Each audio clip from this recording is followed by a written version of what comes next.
I-quote niyo po ako dito. Ako ay naniniwala na garapal ang katiwalian sa pamahalaan sa ilalim ni Pangulong Bongbong Marcos ngayon.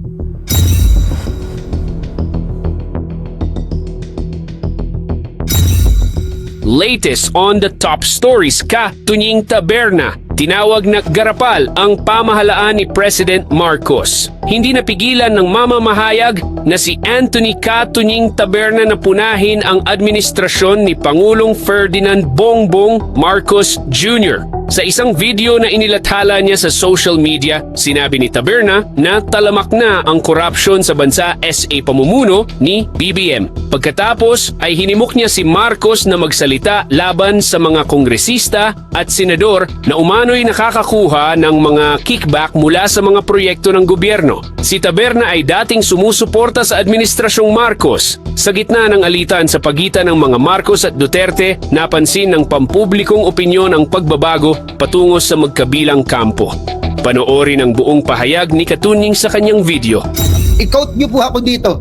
Ako ay naniniwala na garapal ang katiwalian sa pamahalaan sa ilalim ni Pangulong Bongbong Marcos ngayon. Sasabihin ko po sa inyo yan. Garapal.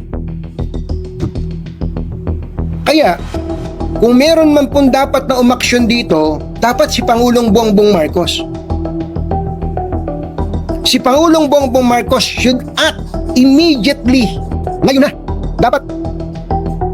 Dapat magsalita si Pangulong Bongbong Marcos tungkol sa mga porsyento ng mga congressman pati ng mga senador sa mga government projects. Pagka hindi nagsalita si Pangulong Bongbong Marcos Jr. dito, gusto kong sabihin kinukonsinti niya ang katiwalian sa pamahalaan. Pero ngayon po, garapal po ang katiwalian sa pamahalaan. Garapal ang katiwalian sa pamahalaan. And if the President does not lift a finger, ibig sabihin, kinukonsinti niya ang katiwalian sa pamahalaan. Yan po yung sinasabi natin.